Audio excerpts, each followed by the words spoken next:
प्रश्न बघा एकदा. 18 सेंटीमीटर पाया आणि 20 सेंटीमीटर उंची असणाऱ्या त्रिकोणाचे क्षेत्रफळ काढा. बघा, हा त्रिकोण झाला. या त्रिकोणाचा पाया किती दिलाय? 18 सेंटीमीटर आहे. उंची दिली आहे 20 सेंटीमीटर दिलाय. याचा आपल्याला क्षेत्रफळ विचारलाय. त्रिकोणाचे क्षेत्रफळ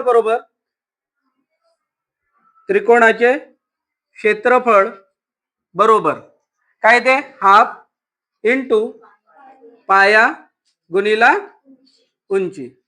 आपल्याला काय काढायचं आहे? क्षेत्रफळ काढायचं आहे ना. हाफ इंटू पाया किती आहे 18 गुणिला उंची किती आहे 20.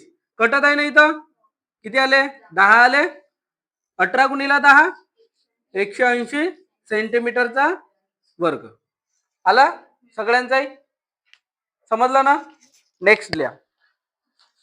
एका आयताची लांबी 12 सेंटीमीटर व रुंदी 8 सेंटीमीटर आहे, तर आयताची परिमिती काढा म्हणते.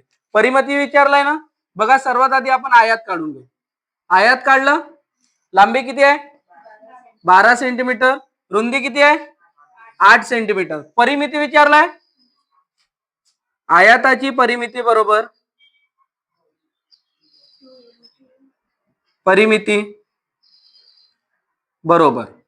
काय लिहितो आपण? 2 इंटू लांबी प्लस रुंदी लिहितो. आता बघा, 2 इंटू लांबी किती आहे 12 प्लस रुंदी किती आहे 8. दोघांची बेरीज 20 गुणिला 2 40 सेंटीमीटर आला. सगळ्यांचा समजला ना. ठीक आहे, लिहून घ्या. प्रश्न बघा. 8 मीटर लांब व 5.5 मीटर रुंद अशा खोलीच्या जमिनीवर 12.5 इंटू 10 सेंटीमीटर मापाच्या किती फरच्या बसतील, असा प्रश्न आहे. सर्वात आधी आपण डायग्राम काढून घेऊ. समजा हे रूम आहे. लांबी किती दिली आहे 8 मीटर दिलाय. रुंदी दिलाय 5.5 मीटर मध्ये आहे ना. मीटर मध्ये आहे. त्याच्यानंतर आपल्याला फरच्यांची लांबी रुंदी दिली आहे ना. फरच्यांची लांबी रुंदी किती आहे 12.5 सेंटीमीटर आहे बरोबर. इंटू 10 सेंटीमीटर आहे ना. आता बघा, हे जी लांबी आणि रुंदी दिली आहे हे मीटर मध्ये दिलाय आणि हे कशात दिलाय सेंटीमीटर मध्ये. त्यामुळे आपल्याला सर्वात आधी यांना सेंटीमीटर मध्ये कन्वर्ट करावं लागेल.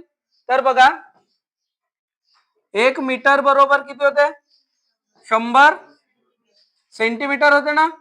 त्याच पद्धतीनं 8 मीटर म्हणजे किती होईल 800 सेंटीमीटर झाला. त्याच्यानंतर 5.5 मीटर म्हणजे 550 सेंटीमीटर आला. त्याच्यानंतर आपल्याला काय काढायचं आहे? फरच्यांची संख्या काढायची आहे. फरच्यांची संख्या काढायची आहे ना. तर सर्वात आधी आपल्याला 800 गुणिला 550 भागीला किती लिहायचं आहे 12.5 इंटू 10 सेंटीमीटर लिहायचं आहे. आता बघा, कटत आहे का. सर्वात आधी काय करायचं, या झिरोना हा कटून जाते. पॉइंट उडते ना. हा पॉइंट उडला म्हणजे हा कटला. त्याच्यानंतर बघा 25 न कटत आहे ना. 25 पाचा 125 आलं. त्याच्यानंतर इथं कटत आहे बघा 25 दुने 50 5 उरले 25 दुने 50 पूर्ण कटला. त्याच्यानंतर 5 न कटत आहे का 5 1 5 किती उरले 3 उरले. पुन्हा कटत आहे ना 5 6 30 झालं. त्याच्यानंतर यांचा गुणाकार करा. 0 चा 0 सोड दुने 32 चे 2 हातचे आले 3 सोड दुने 32 आणि 3 35 आला का. आला सगळ्यांचा. नेक्स्ट प्रश्न बघा. एका गोल कड्याची त्रिज्या 14 सेंटीमीटर आहे, तर त्या गोल कड्याचे क्षेत्रफळ काढा. बघा, एक गोल आहे ना वर्तुळ, याच्या हाच एक कड्यासारखा आहे ना, बरोबर. याची त्रिज्या किती दिली आहे? 14 सेंटीमीटर आहे. याचे क्षेत्रफळ विचारलंय, तर आपण वर्तुळाचे क्षेत्रफळ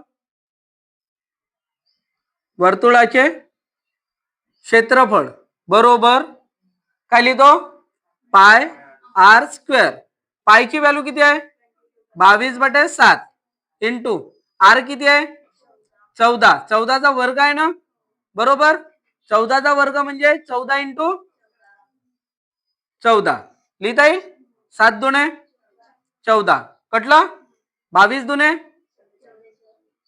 44 गुणिला 14. गुणाकार करणं सोपा जाते.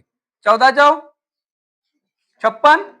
56 हातचे आले 5. 14 चौ 56 आणि 5 61. किती आला? सेंटीमीटरचा वर्ग आला. 616 सेंटीमीटरचा वर्ग आला सगळ्यांचा. Next question. प्रश्न पहा. एका चौरसाची परिमिती 16 सेंटीमीटर असल्यास त्याचे क्षेत्रफळ किती? बरोबर. आता बघा, हा एक चौरस आहे. चौरसाची आपल्याला परिमिती दिलाय ना. चौरसाची परिमिती बरोबर काय लिहितो? 4 इंटू बाजू लिहितो ना. आता बघा, परिमिती किती दिलाय? 16 दिलाय इंटू 4 इंटू बाजू काढायचं आपल्याला आधी. हा 4 इकडे आल्यानंतर काय होईल? भागाकारात येते. 4 चौ 16 म्हणजे बाजू किती आली? बाजू आली 4 सेंटीमीटर आले. त्याच्यानंतर आपल्याला काय विचारलंय? क्षेत्रफळ विचारलंय ना, तर इथं काढतो. चौरसाचे क्षेत्रफळ बरोबर काय लिहितो? बाजूचा वर्ग लिहितो. बाजू किती आली? 4 सेंटीमीटर आहे. 4 सेंटीमीटरचा वर्ग, 4चा वर्ग 16 सेंटीमीटरचा वर्ग आलं. समजलं? बाजूने पहा प्रश्न. एक चौरसाची बाजू 14 सेंटीमीटर आहे. त्याच्या चारही बाजूंनी स्पर्श करणारे वर्तुळ काढले तर रेखांकित भागाचे क्षेत्रफळ किती येईल? बरोबर. बघा, आपण सोडवून घेऊ. सर्वात आधी आपण काढू चौरस. निघाला चौरस. आता डायग्राम वर नको जा, डायग्राम आपला बहुत खराब आहे. त्याच्यानंतर आतमध्ये आहे इथून वर्तुळ आहे. काय म्हणत आहे? चौरसाच्या बाजूची लांबी दिली आपल्याला 14 सेंटीमीटर आहे. आता हे जर 14 सेंटीमीटर असेल तर इथून जर मधातून जात असेल तेही 14 सेंटीमीटर असेल ना. हा झाला मधातून आली म्हणजे हे काय झालं? व्यास झाला ना. आणि याच्या अर्ध केला तर 7 सेंटीमीटर काय येईल? त्रिज्या आले. त्रिज्या किती आली? वर्तुळाची त्रिज्या बरोबर 7 सेंटीमीटर आला. त्याच्यानंतर सर्वात आधी आपण काढू हा चौरसाचे क्षेत्रफळ. चौरसाचे क्षेत्रफळ बरोबर बाजूचा वर्ग आहे ना. बाजूचा वर्ग. बाजू किती आहे? 14. 14चा वर्ग किती होते? 196 आला सेंटीमीटरचा वर्ग. त्याच्यानंतर काय काढायचं? वर्तुळाचे क्षेत्रफळ. वर्तुळाचे क्षेत्रफळ. वर्तुळाची त्रिज्या आली आहे ना आपल्याकडे. वर्तुळाच्या क्षेत्रफळाचा फॉर्म्युला काय? पाय आर स्क्वेअर. पाय किती आहे? 22/7 इंटू 7 गुणिला 7. 7 7 कटला. दोघांचा गुणाकार करा. 7 दुणे 14चे 4 हाताला 1. 7 दुणे 14 ने 1 15. किती आला? 154 सेंटीमीटरचा वर्ग. तो काय म्हणत आहे? रेखांकित भागाचा म्हणत आहे ना. रेखांकित भाग कोणता होईल? हा जो आहे ना भाग, याला म्हणतात रेखांकित भाग. ठीक आहे. याचं क्षेत्रफळ विचारलंय, त्याच्यासाठी आपल्याला काय करायला लागेल, पूर्ण चौरसाच्या क्षेत्रफळ मधून वर्तुळाचे क्षेत्रफळ जर मायनस केलं तर येते रेखांकित भागाचे क्षेत्रफळ. इथं लिहून घेऊ, रेखांकित भागाचे क्षेत्रफळ बरोबर काय करायचं, चौरसाचे क्षेत्रफळ मायनस वर्तुळाचे क्षेत्रफळ. चौरसाचे क्षेत्रफळ किती आहे, 196 मायनस 154 किती येत आहे, 6तून 4 गेले 2 उरले, 19 मधून 15 गेले 4 उरले, किती आला 42 सेंटीमीटरचा वर्ग आला. समजलं, सोपा होता ना. प्रश्न पहा, सायकलच्या चाकाची त्रिज्या 35 सेंटीमीटर आहे, तर चाकाच्या 200 फेऱ्यांमध्ये चाक किती मीटर अंतर जाईल. किती मीटर अंतर जाईल म्हणत आहे ना, चाक म्हणजे गोल असते बरोबर, एक प्रकारचा वर्तुळच झाला. त्याची त्रिज्या किती दिली आहे, 35 सेंटीमीटर दिलाय बरोबर. आपल्याला काय काढायचं आहे, याचा परिघ काढावा लागेल बरोबर. सर्वात आधी तर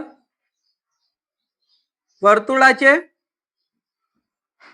परिघ बरोबर, वर्तुळाचे परिघचा फॉर्म्युला काय, 2 पाय r आहे, 2 गुणिला 22/7 इंटू r किती आहे 35 आहे. कटत आहे बघा, कटत आहे, 7 5 5 उरलं, 5 दुणे 10, 10 गुणिला 22 220, 220 सेंटीमीटर आला बरोबर. त्याच्यानंतर तो काय म्हणत आहे,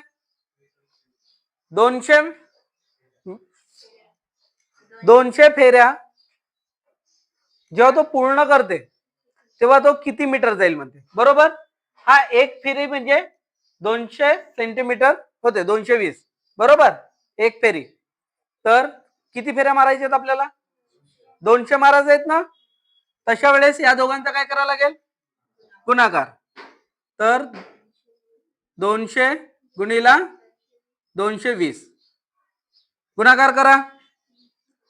हे 2 3 0 लिहून घेऊ, 1 2 3 लिहिलं.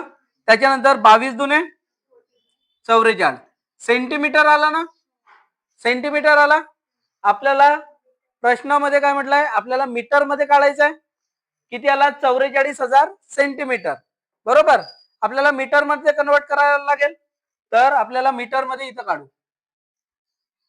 किती मीटर गेला म्हणत आहे ना, तर मीटर मध्ये कन्वर्ट करायसाठी 44,000 भागीला 1 मीटर म्हणजे 100 सेंटीमीटर बरोबर. तर मग कितीनं भाग द्यावा लागेल, 100 न. हे 2 0 हे 2 0 कटले, किती आला 440 मीटर आला आन्सर. समजलं.